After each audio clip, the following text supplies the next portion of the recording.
오늘 테마플랜 ABC 주제는요. 김병을 대비하는 간병보험이라고 합니다. 이 자리에 김성희 전문가님 모셨습니다. 어서 오시죠. 안녕하세요. 네, 반갑습니다. 네. 참 저희가 오래 살게 되잖아요. 네. 그런데 오래 살게 된다는 거 저도 좀 막연하게 느껴지지만 네. 만약에 아프게 되면은 누군가에게 짐이 될 수 있는 기간이 늘어난다? 이런 생각도 해볼 수 있겠습니다. 네. 자, 그래서 실제로 간병보험에 대한 문의가 좀 많이 올 것 같은데 실제로 어떤가요? 실제로 많이 오고 있고요. 네. 어떻게 보면 간병보험에 대한 이슈가 많이 등장을 하고 이제 시청하시는 우리 시청자님들 계셔도 이런 내용들에 대해서는 아마 많이 들어보셨을 거예요. 근데 선택 기준이 조금 힘드실 경우도 있을 것 같아서 오늘은 최근에 출시된 간병보험을 좀 덧붙여서 조금 도움이 되게 준비해 보았습니다. 네, 좋습니다. 최근에 나오는 간병보험은 또 얼마나 업그레이드가 됐을까 궁금합니다. 네. 자, 뭐 만성 질환이라고 해서 이제 나이가 있으신 분들이 겉으론 건강해 보이시는데 네. 병을 뭐 한두 개쯤은 달고 살아가시잖아요. 맞아요. 뭐 나이가 들면 어쩔 수가 없는 거죠. 네네. 그래서 기존의 만성 질환이다 이렇게 표현을 하면 뭐 급성하고는 다른 느낌이니까 오랫동안 발병이 되고 또 재발이 되고 관리가 필요한 상태이잖아요. 제가 준비한 자료도 고혈압과 당뇨가 아마 대표적인 내용이고요. 암이라던가 또 치매, 호흡기 질환처럼 이렇게 만성적으로 연결되시는 분들은 어쩔 수 없는 간병 상태로 이제 연결되는 경우가 많으세요. 우리가 대표적인 고혈압을 예를 들더라도 지금 30대 이상이 고혈압에 노출되는 경우가 10% 이상이다라고 하고요. 60대 이상은 50%라고 하면 아마 2명 중에 한 분이 이렇게 고혈압에 노출이 됩니다. 그러면 이제 고혈압이나 당뇨는 결국 뭐 합병증이라든가 여러 가지 그 질병으로 장기 그 중증 질환으로 연결되는 경우가 많으니까 이런 거가 아마 간병 보험에 대한 니즈가 더 나타나지 않나 싶어요. 그렇죠. 저희 방송 보시는 분들도 아니 고혈압이나 당뇨 같은 거는 뭐 질병인가라고 생각을 하시겠지만 결국 나이가 들면은 그게 다 더 큰 문제로 다가오잖아요. 그렇죠. 네, 그렇죠. 노인 인구가 일본을 우리가 이제 따라간다고 하는데 네네. 정말 많이 늘어나고 있고 좀 출산율은 낮으니까요. 어때요? 네. 너무 많이 늘어나고 네. 있죠. 제가 항상 노인 인구 증가 추이라던가 요런 이제 어르신들에 대한 데이터를 보다 보면 남 얘기가 아니라 제 얘기여서 저는 더 이렇게 실제적인 상태인 것 같아요. 네. 지금 노인 인구 추이다라고 하면 우리나라 5천만인 거죠. 통계는 이제 다 알고 계신데 고령자 통계가 5천만 인구 중에서 2025년, 2035년 데이터를 보면요. 1,475만 명이 노인 인구로 늘어나고 있어요. 그런데 네. 그 아래 빨간 도표에 보면 독거노인이라고 해서 보통은 우리가 부부가 두 분이 같이 살아가셔야 되는데 앞에서 말했던 만성 질환을 갖고 나 홀로 지내는 어르신들이 이렇게 많다라는 데이터가 나와 있거든요. 무려 343만 명. 그럼 굉장한 비율이거든요. 그렇죠. 그래서 독거노인들이 유병 기간이 길어지고 간병 상태에 노출되는 기간이 많아진다라고 하니까 요거는 이제 개인의 문제가 아닌 것 같아요.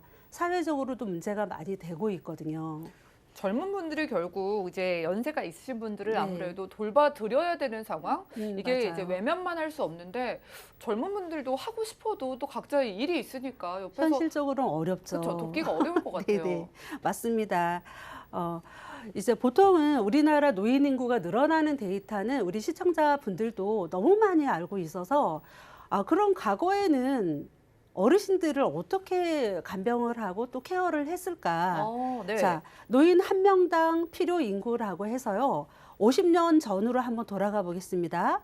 1970년도에 그 경제 활동을 하고 생산 가능한 인구가 65세 이상 노인 한 명을 케어할 때요. 무려 17명이 이렇게 케어를 했다라고 합니다. 이건 부담이 전혀 안 되겠는데요. 네네, 안 될 것 같아요.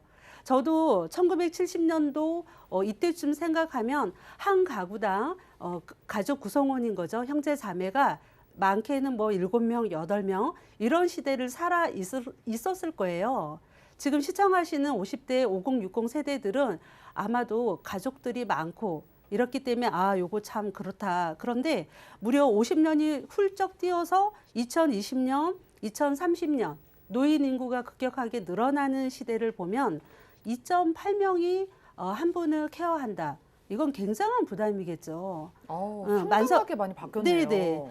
이제 어르신들도 부담이겠지만 그 가족 구성원 중에 요즘엔 이제 외동이라든가 2명밖에 없으니까 이제 자녀분들이 케어하기에는 아마 이건 현실적으로 어려운 문제인 것 같아요. 그러니까 몸이 힘든 것도 힘든 거지만은 일을 나가야 되는데 그 일을 네네. 그만두고 내가 그렇죠. 돕기에도 좀 애매하고 네네. 간병인을 부르는 것도 저는 꽤 돈이 비싸다고 들었거든요. 그렇죠. 이제 가족들이 돌볼 수 없는 네. 배경이 간병비는 그 상승률이 급격하게 오르는 것이 중요한 게 아니라 이것도 물론 중요하겠죠.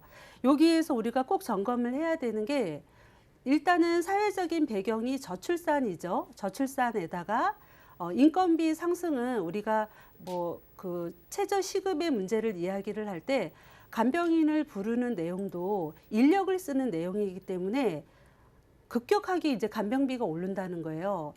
네. 제가 2017년에서 2018년 한 해 사이에 그 프로테즈를 보더라도 무려 3.5에서 6.9는 2배의 폭이거든요.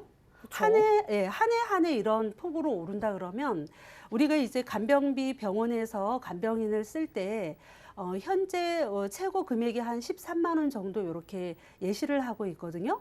그러니까 예를 들어서 집안에 어르신 한 분이 간병 상태가 되고 10만 원 정도의 값으로 한 달만 병원에 계셔도 무려 그게 300만 원이에요. 정말 그러면은- 치료비를 빼고 간병인 분이 도와주시는 네네. 비용만. 그렇죠. 지금 어. 치료비를 빼고 말씀드리는 내용이라 네. 간병비만 2, 300을 충당한다? 그건 누군가의 급여잖아요. 그렇죠. 뭐 최저 시급도 많이 오르기도 했고 네네. 앞으로도 오를 수도 있다는 이야기도 있는데 간병인을 부른다는 것 자체도 너무 어렵고 어렵죠. 내가 돕기에도 어렵고 딜레마네요. 딜레마에 빠졌어요. 네. 그래서 이제 대책과 대비는 있지만 우리 시청자님들께서 예를 들어서 한 가정에 이제 저도 부모님이 아직 계시니까 부모님이 이런 이제 그런 만성 질환이라던가 갖고 있어서 간병이 된다 그러면 자, 한번 제가 요거 한번 물어볼게요. 네. 간병인의 기준이라는 자료를 제가 재미난 자료를 갖고 왔는데요. 자, 당연히 처음에는 이렇게 보호자가 간병인이 될 수도 있겠죠. 그런데 이 지금 내용은 뭐냐면 실제적으로 환자를 케어하기 위한 간병인에 대한 기준이에요. 자, 한번 읽어볼게요. 네. 재활 시간을 정확히 지키는지, 석션을 정확히 하는지, 신체의 위치 변경을 2~3시간마다 하는지, 목욕을 주에 1~2회 하는지, 기저귀 교체를 적절 시기에 하는지, 우리 시청자님들은 느낌이 어떠세요? 내가 한다고 생각하면은 보통 일이 아닐 것 같아요. 네, 맞습니다. 좋습니다. 그러면은 이제 우리가 결국 주제가 간병 보험이잖아요. 네, 네. 보험을 통해서 내가 이런 문제를 조금이나마 해결할 수 있다면 네. 나도 부담을 덜고 뭐 우리 부모님의 부담도 좀 덜어볼 수 네, 있을 네. 것 같은데 그렇죠. 회사들이 어떤지 궁금하고 뭐 새로 나온 보험도 좀 소개 좀 네, 해주시죠. 이제 최근에는 보험사들이 간병인에 대해서 많은 상품들이 이제 출시가 되는데요. A사와 B사가 이제 차이가 명확하게 있는 것이 A사는 우리나라에서 간병인 지원으로 나가는 이제 첫 회사라고 보면 되는데 가입 연령이 태아에서 70세까지 가능하고요. 3년 갱신 구조고 보장 개시는 가입 즉시 이루어집니다. 자, B사는 15세에서 80세까지 가능하고요. 무료 20년 갱신으로 보장 개시는 가입 즉시 이루어지는 내용이에요. 자, 그럼 보장 내용을 요 부분이 아주 가장 핫하고 중요하니까 집중해 주시면 좋은데요. 자, A사와 B사의 명확한 차이는 A사는 우리 시청자님들이 이런 상태가 되었을 때 간병인을 보험사로부터 신청을 하시면 돼요. 네. 그러면은 이제 48시간 전에 신청을 하면 간병인을 지원받을 수 있는 내용이신데요. 여기에서 이제 5할로 입원비 1만 원이라는 건 예를 들어서 어떤 대학병원들은 또 간병인을 자체 인력을 쓰기를 원하는 간병 그런 이제 통계가 있거든요. 내용들이 있으니까 그럴 때는 간병인을 쓸 수 없기 때문에 입원비 1만 원을 받아서 예를 들어서 30일이다. 그러면 입원비 1만 원을 이제 받을 수가 있는 내용이고요. 자, B사 같은 경우에는 간병인 사용 입원 일당의 개념인데요. 얘는 보험사가 금액을 정해져 있어요. 그래서 상해로 간병인을 먼저 쓰시고 영수증을 첨부해서 보험사에 요청을 하면 이제 보험금을 받을 수가 있는 내용이거든요. 자, 예를 들어서 요양병원을 제외한 병원이나 의원에서 7만 원 이상의 간병인을 쓴 요금이 되었다. 그러면 10만 원을 받을 수가 있고요. 7만 원 미만의 간병인을 썼다. 그러면 10만 원 가입 금액의 반절, 5만 원을 받을 수가 있어요. 그리고 좀 더 구분하는 것이 요양병원의 입원 일당은 이제 3만 원이 책정이 되고요. 예. 간호간병 통합 서비스는 2만 원이 책정이 돼서 A사와 B사는 명확한 차이를 보이고 있습니다. 지금 두 회사를 비교해 주시고 계신데 일단 한 회사는 A사 같은 경우에는 간병인이 필요하면 보내주는 거고 그죠. 사람이 오는 경우고. 사람을 보내주고 네네. B사 같은 경우에는 내가 알아서 부르고 네. 이제 청구를 하면 영수증을 되나 봐요. 첨부하는 내용이에요. 좋습니다. 자, 간병인 하루 부르는데 10만 원이잖아요. 네, 과연 이런 보험은 얼마 정도일까요? 자, 보험료를 한번 볼까요? 자, 40세, 50세, 60세 1급 기준으로 제가 준비를 했는데요. 네. 그냥 50세 기준으로 A사와 B사의 보험료를 한번 보시면 일단은 부담이 없는 앞자리가 A사 남자 12,500원 정도 되고요. 만 원대네요. 네네. 여성은 21,000원, 21,470원. 그죠? 자, B사도 50세 남성이 12,800원 정도가 되시고 여성이 17,000원. 자, 우리가 이제 보험료는 항상 간병인이든 이런 간병 상태의 그런 보험들은 여성분들이 항상 더 보험료 책정이 좀 더 이렇게 몇 프로라도 높게 되어 있는 거는 그만큼 여성분들이 좀 더 장기적으로 간병을 많이 하시기 때문에 이 보험료지만 일단은 보험료가 많이 부담이 없는 내용이세요. 보험료가 부담이 안 되는 정도가 아니라 만 네. 원에서 비싸면 2만 원대라는 게 참 신기하기도 하거든요. 네. 각각의 이제 특징들이 다르다 네, 보니까 네. 비교를 다시 한번 해주시죠. 네, 장단이 있습니다. 자, A사와 B사. 쉽게 표현을 하자면 우리 시청자님들 실손보험 갖고 계시는데요. 실손보험도 가입 시기에 따라 100%가 되는 게 있고 본인 부담금이 20, 30% 이렇게 책정되는 내용이 있으시잖아요. 자, A사는 사람이 오는 내용이기 때문에 실손 지원의 100%라고 설명을 드릴게요. 자, 간병비가 10만 원이든 12만 원이든 15만 원이든 오르더라도 간병인을 그대로 쓸 수 있으니까 100% 지원이 되는 거고요. 자, 표준체도 되고 유병자도 가입이 가능하시니까 요 부분도 문의를 하시면 되고요.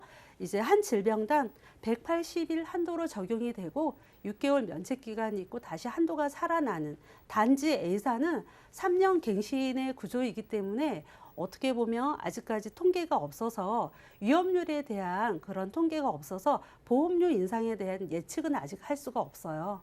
자, B사는 정액 보상이라고 제가 설명을 드렸는데요. 10만 원이라는 금액이 정해져서 내가 쓴 만큼 10만 원 한도에서 쓰다 보니까 정액으로 보상이 들어갑니다. 자, 표준체 유병자 가능하시고 납입 면제 혜택까지 있으니까 이 부분도 또 설명을 드릴 수가 있고요.